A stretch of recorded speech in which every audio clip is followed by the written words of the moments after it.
Nolan was not just a best friend of me, but he was a brother. I grew up through elementary, middle school, high school, and even our freshman. Somebody finally talked. For weeks, one of the last people to spend real time with Nolan Wells on Horn Island said nothing.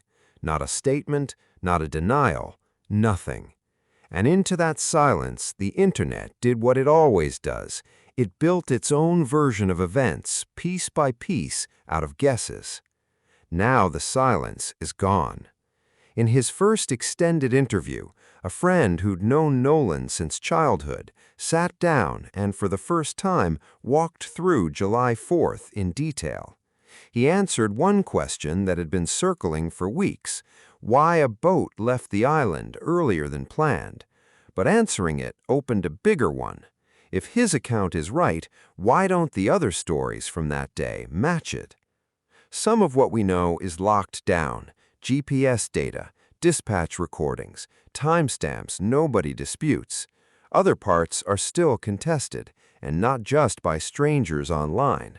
Nolan's own family disputes them. So does their attorney, who has said plainly that the accounts he's collected don't describe the same afternoon. If you're new here, we've followed this case from day one. Subscribe now so you're with us for what's coming. And if you want more updates like this, drop a like and tell us in the comment section where you're watching from. Here's what has to be said before anything else. This case isn't closed. No cause of death, no official ruling, nothing final. What we have are fragments, some verified, some remembered, some argued over, and the job here is to keep them separate. When something comes from a witness, we'll say so. When something comes from law enforcement, we'll say that too. The moment those two things blur together is the moment a case like this stops being reported and starts being rumor. So why does this particular interview matter? Because it's the first time anyone inside Nolan's closest circle has gone on record, start to finish, about the day everything changed. For his parents, it isn't an ending. It's one more piece in a puzzle they still don't believe is whole, and, as you're about to hear, it may have opened up more questions than it closed. Warren Hudson's name was already circulating online long before anyone heard his voice. Not because of anything he said, because of everything he didn't. Weeks of silence from someone that close to Nolan is the kind of vacuum the internet cannot leave alone. Some people argued Warren was staying quiet because that's exactly what you're supposed to do during an active investigation. Other sides took the silence itself as a red flag. Neither side had proof. That's usually how it goes. The less anyone actually knows, the louder the guessing gets. Then Warren sat down for an interview, and for the first time, someone from inside Nolan's world spoke on the record. He described a friendship that went back to childhood, middle school, high school, college. Not the kind of friendship built on scheduled hangouts, the kind where you talk to someone almost every day without thinking about it. He said Nolan wasn't someone he saw occasionally. He was part of the daily texture of his life. That matches how almost everyone else describes Nolan. His parents remembered a son who noticed the people around him. Coaches and old friends use words like humble, easy, respectful. Different rooms, different relationships, same picture. Whatever uncertainty surrounds this case, it was never about who Nolan was as a person. Warren also addressed something that had picked up traction online, a comment from Nolan's mother that she didn't know many of her son's friends. Some viewers ran with that, framing it as proof the friend group wasn't as close as people were saying. Warren gave it a simpler explanation. The group hung out at other people's houses, not Nolan's. That's it. Less contact between the parents didn't mean less closeness between the friends. It meant they spent their time somewhere else. It's a small detail, but it's a good example of how fast an assumption can calcify online once it's repeated enough times. For Nolan's family, none of that is really where their attention is. It never has been. What they want is what happened after they said goodbye to their son that morning, and weeks later they still don't have it. Every new interview gets picked apart for anything that might tighten the timeline. Nolan's was no exception. What he offered is one of the clearest accounts yet of what the group says happened before things went wrong. But here's the problem investigators are actually up against now. It isn't a shortage of information, it's too much information that doesn't line up. That's worth sitting with, because memory is not evidence, and it never has been. In any case, with this many witnesses, people remember the same hour differently. Different conversations, different timing, different details depending on where they happen to be standing. None of that automatically means someone's lying. But when the inconsistencies sit inside the final known hours of a young man's life, differently remembered and concealed start to look uncomfortably close together from the outside. Investigators have to sort out which one they're actually looking at. Warren's interview doesn't answer that. It adds one more account to a pile that now has to be checked against everything else. Digital records, other interviews, physical evidence.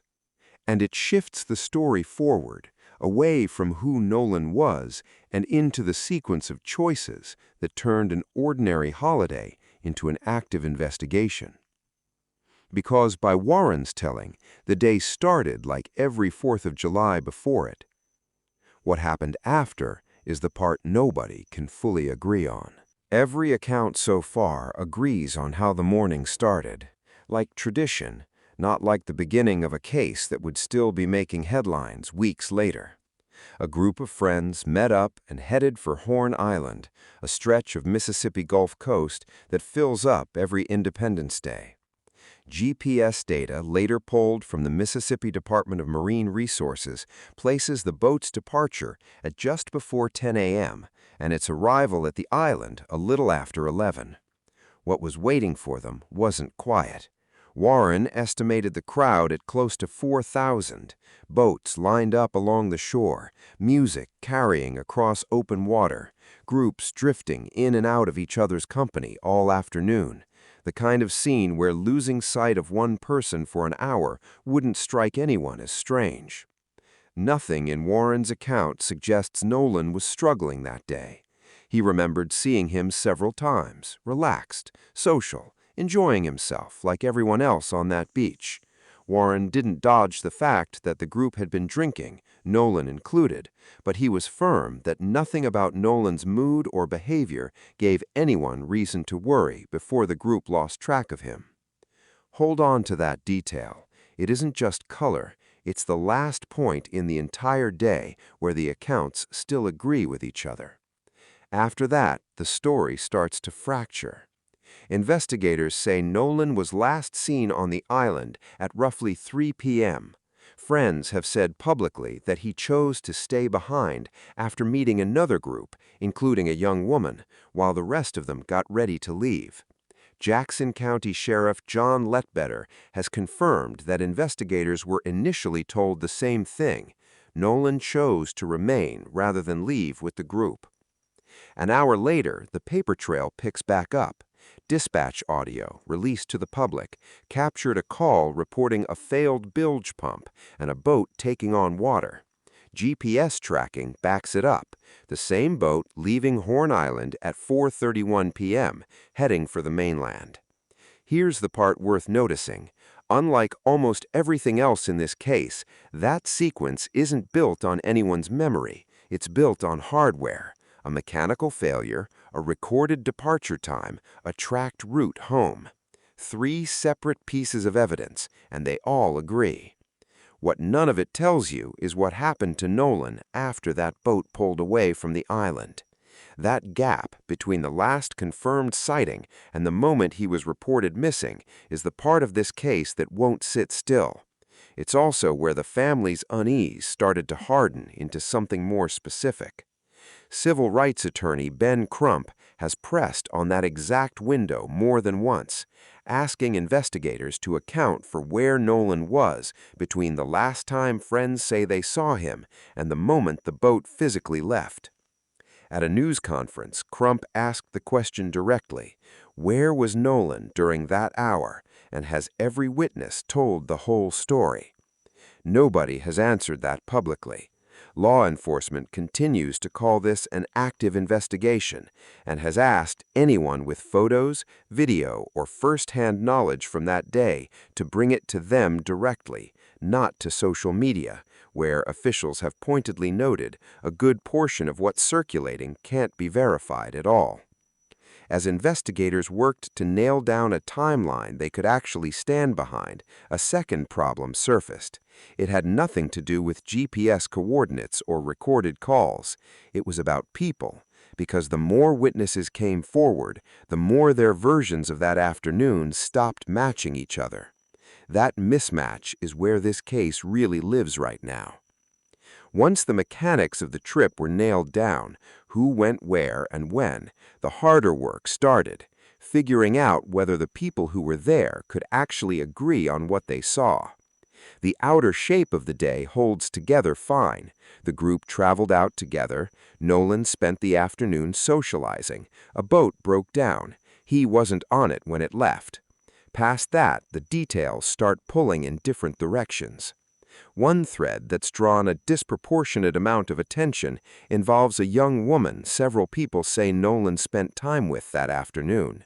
The scrutiny isn't because investigators have called anything about her account suspicious. They haven't, not publicly. It's because the descriptions of that interaction, coming from different people at different times, don't quite match. Nolan's mother, Christy Wells, has said the young woman reached out to her personally after Nolan's death to explain what had happened between them. According to Christy, the story she was given was simple: a short conversation, then they went their separate ways. But later in interviews, Christy said what she'd since heard from other people around that same conversation didn't line up cleanly with that account. Instead of closing a question, it opened a new one. It matters to be exact here. Nobody in law enforcement has said the young woman lied or that she suspected of anything. What the family is describing is narrower and in some ways more unsettling. Not a smoking gun, just a set of accounts that don't tell one consistent story. On its own, that's not necessarily damning. Cases with a lot of witnesses almost always produce conflicting memories, and investigators are trained to weigh that against physical evidence before concluding anything. People forget details. People misremember timing. That's ordinary. But for a family that's been waiting weeks for a straight answer, ordinary doesn't make the waiting any easier. Crump hasn't minced words about it. In multiple public appearances, he said investigators need to determine why the accounts diverge, and whether that divergence is just human memory doing what human memory does, or something that points towards more. He said identifying which version is accurate is not optional. It's the precondition for the investigation reaching any conclusion at all. Crump has also confirmed his own team is running a parallel review: digital records, independent interviews, outside experts, alongside the official investigation, not instead of it. Officials, for their part, keep asking for patience. The Jackson County Sheriff's Office has repeated more than once that a case with this many witnesses takes time because every single statement has to be checked against physical and digital evidence before any of it gets treated as settled fact. That's a defensible process. It hasn't made the family's frustration go away. From where they're sitting, every new interview seems to close one question and open two more.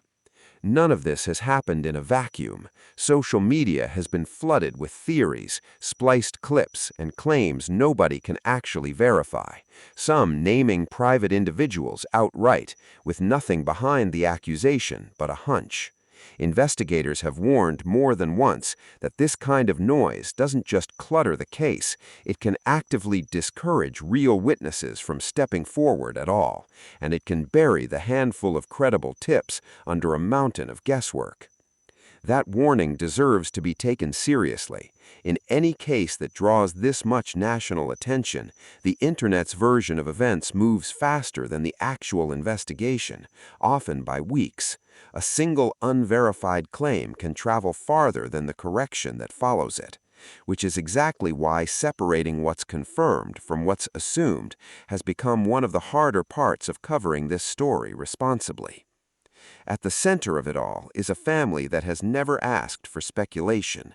Christy and Brad Wells have said, repeatedly and on the record, that they're not interested in guesswork or blame without evidence behind it.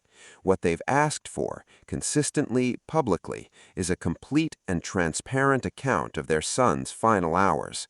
They've asked anyone who was on Horn Island that day, with photos, video, or first-hand knowledge, to bring it to investigators directly. For investigators, every verified detail tightens the timeline by a little. For Nolan's parents, every confirmed fact is one step closer to understanding how an ordinary holiday turned into the hardest thing their family has ever lived through. Witness accounts are only half of what investigators are working with. The other half isn't stored in anyone's memory. It's stored on a phone. While investigators kept working the interviews, a quieter part of the case was becoming just as important. What was, and wasn't, still on Nolan's phone. In most modern investigations, a phone does what memory can't. Location history, timestamps, app activity. None of it tells the whole story by itself, but it's often the closest thing to an objective record that a case like this will ever get, something that can confirm a witness's account or quietly contradict it. For the Wells family, that's exactly why the phone has become such a fixed point of focus. According to statements from Nolan's parents, they recovered the device in the evening he was reported missing, after tracking its location themselves. What unsettled them wasn't only where it turned up, it was what they say they found afterward, or didn't. Christine Wansley has said publicly that she and a family member went through Nolan's Snapchat activity and felt that recent content they expected to see simply wasn't there. That single detail has become one of the driving reasons the family has kept pushing for an independent forensic review. It has to be said plainly, no law enforcement agency has stated that anything was deliberately removed from the phone or that any missing content has been confirmed through forensic analysis. Right now, this is a concern the family has raised publicly, a question, not a finding, and it's one investigators are still working through. That process took a real step forward recently, following a meeting between the Wells family, District Attorney Angel Myers-McGilrath, and Ben Crump. Both sides agreed to a joint forensic inspection of the phone, meaning experts working for the family and investigators working for the district attorney's office examine the device together in the same room rather than separately and later comparing notes. Crump said the reasoning is simple. Everyone sees the same data at the same moment, which should close off any future argument over what the evidence does or doesn't show. That kind of joint arrangement is rare. The fact that it's happening at all tells you how much weight this single piece of evidence is carrying.